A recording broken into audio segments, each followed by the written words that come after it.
Amongst the ever-growing sea of Minecraft servers, there exist a few which stand out from the others. Whether that be for their unique game modes, aggressive advertising, or terrible management, there is no doubt a wide range of good, bad, and very bad Minecraft servers. Yet, very few have managed to get banned or blocked by Mojang for being so outrageously pay to win and so incredibly exploitative of their predominantly child player base that it warranted action. The strategies these servers use to gain players and extract them of every single dollar they have truly make up the darker sides of Minecraft, and many of these servers are even owned by bigger YouTubers. Today, we'll explore some of Minecraft's blocked servers. So, how do we know what Minecraft servers are blocked and why are they blocked? Well, in 2014, Mojang finally began actually enforcing their EULA. Prior to this, Minecraft multiplayer was the Wild West and you could virtually get away with doing anything. While the EULA has changed and has been revised many times since 2014, to this day it's still mostly against pay-to-win elements of servers. Let's take a look at what's relevant. If you run a server, you can sell entitlements that affect gameplay, provided that they do not adversely or negatively affect another player's experience or give a gameplay advantage. That means you can sell things as long as they aren't giving players who buy them an in-game advantage, so cosmetics like particle effects are perfectly fine. Furthermore, you are allowed to sell in-game currencies provided they can't be cashed out or transferred across to other servers. Now, that's kind of confusing considering we just read how you aren't allowed to sell in-game advantages, so what else would they be using this game currency for? Well, for example, you could sell Jeff coins, which are a premium currency that can only be used to buy cosmetics on the server, and since no advantages are offered through these Jeff coins, they are EULA compliant. Alright, so how do we know which Minecraft servers are blocked, and how does Mojang's brand enforcement team go about blocking such servers? Well, here's an older Spigot thread I found from a server owner in 2016 who received an email from Mojang Enforcement. When a server is blocked or about to be blocked, they are contacted by Mojang's brand enforcement team responsible for upholding Minecraft copyright. In the email, the brand enforcement team lets the server owner know that they have had the following issues with their server: having rank perks that affect gameplay, having items in the store which affect gameplay, and containing in-game currency available for purchase. On the last point, at the time in-game currency was likely prohibited in the EULA, which as I mentioned is no longer the same now, but it's also very likely, in fact almost a 100% guarantee, that this in-game currency this server sold would be used to buy in-game advantages, thus still breaking the EULA. The Mojang enforcement team asked the server owner to make sure the rank perks and store items are in line with the guidelines, as well as asking them to entirely remove the ability to purchase in-game currency. They seem to give a rough timeline of a week before they would have taken further action, and if they don't comply, they get blocked. So what happens when a Minecraft server doesn't comply and gets blocked? Well, when you try to connect to a server which has had their IP blocked, Minecraft will fake an unknown host error in the newest version of the game. So for example, this server was recently blocked by Mojang. If I try to join on modern versions of the game, I'll get an unknown host error. However, if I try to join on Minecraft 1.8.9, I won't get an unknown host error, but rather it will say that the server is down for maintenance, which is on the server's end and has nothing to do with Mojang. So why can I connect in Minecraft 1.8.9? Well, that's because in Minecraft 1.9.3, code was added preventing players from joining blocked Minecraft servers. So, how do we know which servers are blocked without having to join every single one of them to test? Well, there's this handy website called ismyserverblocked.com where you can input the IP to a server and it will tell you if it's being blocked by Mojang or not. Then there's also this online list of 2,296 Minecraft servers, all of which are blocked by Mojang, but they are in a form which obscures their IP currently. Luckily, the Twitter account @blockservers regularly posts updates on when certain servers are blocked and unblocked, as well as when certain servers are identified. This account is automated and posts upwards of 10 times per day. So let's check out some of the bigger blocked servers, shall we? Just like you should check out my non-pay-to-win server, og-network.net, with a proper player-driven SMP. Bedrock players can join as well. Oh, and be sure to subscribe if you haven't already. On February the 13th of this year, a server known as ViperMC was blocked by Mojang. At the time, the server was getting over 1,000 daily players, with it regularly hitting well over 2,000 just a few months prior. ViperMC was primarily a HCF or hardcore faction server, which is a server centered around fast-paced PvP and combat. One unique element of hardcore faction servers, which separate them from normal faction servers, is the presence of a death ban, where if you die, you get banned for a certain period of time. It's also a server notorious for being extremely pay to win. If we take a quick trip to their server store, you can see that players are able to buy a variety of ranks, some of which cost up to $300 US.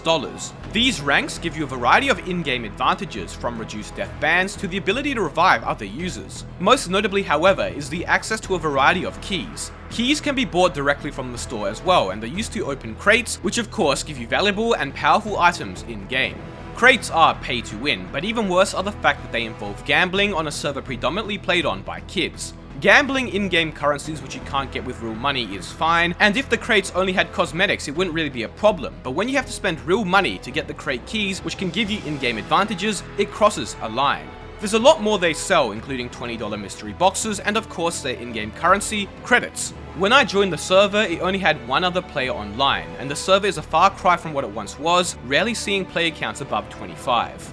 Only a few days after the blocking of ViperMC, another server run by the same management, Minecadia, was blocked. Minecadia is a large network with their factions and lifesteal survival primarily making up majority of their player base. Minecadia is a big server, regularly seeing 1000 plus players online daily. Now if you thought ViperMC was bad, well just wait until you see Minecadia. Minecadia's donator ranks work differently than most servers. If you donate and get a rank on their faction server, you won't have it on their SMP or other game modes, you will only have it on factions. This means that you will often see players who have spent hundreds of dollars on multiple ranks across all of their different game modes. Anyways, their top donator rank on factions costs either a $45 monthly subscription or $500 US. That's right, 500 bucks. And what do you get for this substantial investment? Well, 15 homes, 25 private vaults, double ender chest storage, as well as a bunch of kits and disguises. Very pay to win. It doesn't end there though, there's the monthly crates which are also excessively priced, I mean seriously, $140? And oh my, the loot boxes are $45 as well. Minecadia is a perfect example of everything wrong with pay-to-win Minecraft servers, but it's undeniable they're making absolute bank. Recently, on October the 25th, MunchyMC was blocked. For those of you unaware, MunchyMC is actually owned by YouTuber Bad Boy Halo. The server sees anywhere from 100 to 300 players daily. Now, by comparison to ViperMC and Minecadia, MunchyMC looks like a saint. Their top donator rank, while expensive, at least hasn't hit the triple digits. They are still pay to win unfortunately, giving players access to a variety of extra kits in their various game modes. But worst of all, on their survival server, if you have a donator rank, you get keep inventory on death. That sounds extremely overpowered to me and completely goes against what Minecraft survival is meant to be about. They also have an in-game currency, tokens, which can be used to buy kits and other goods, allowing you to buy an advantage with them. And of course, it wouldn't be a pay-to-win server without crates, of which they have so many. I mean seriously, every one of their game modes has its own crate, and people are buying them in bulk. The most ironic thing though is upon joining the server you get a message saying anything that gives you an unfair advantage over other players is against the rules. Not like they care of course, as long as that unfair advantage lines their pockets.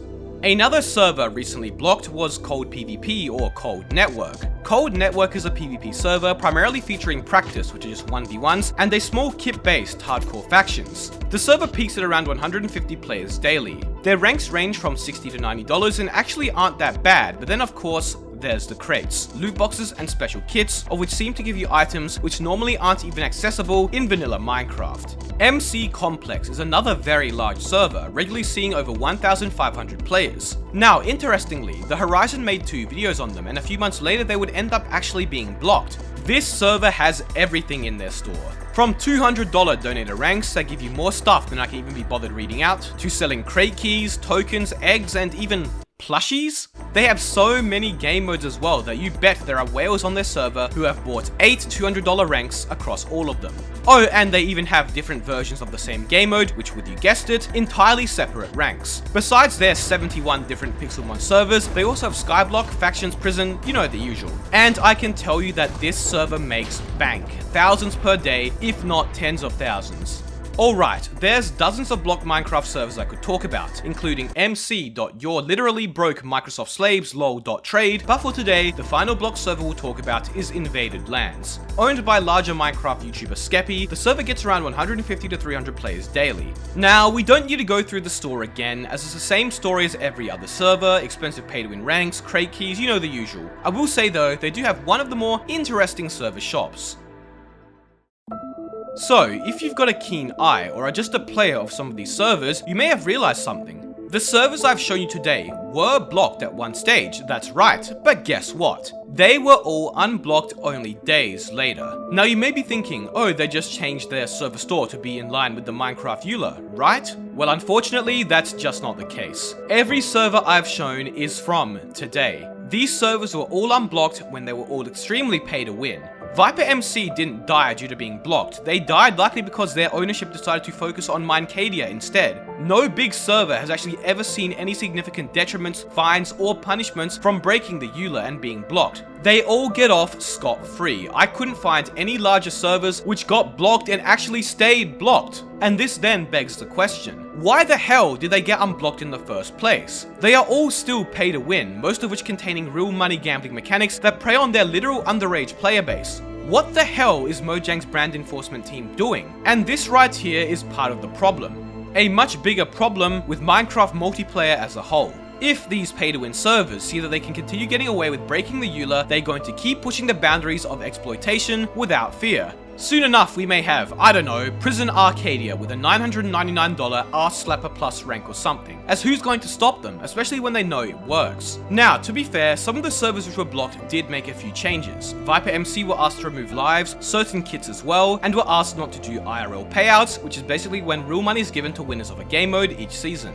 But they are still extremely pay to win. It's like they were just given a slap on the wrist and were allowed to keep everything else that's bad. Remember Minecadia's super expensive $500 ranks? Well, look at just how many players have it. Pay to win works. It makes these servers so much money. These servers have no reason to change and are only going to continue getting worse as Mojang fails to enforce their EULA over and over. And unfortunately, that's going to be the sour end to this video. There is no happy ending or light at the end of the tunnel. Currently, Minecraft servers are more predatory and pay to win than ever. But all Microsoft seems to care about is banning players from their own private servers for typing swear words. I hope you enjoyed this video. Be sure to subscribe. Thank you all so much for watching.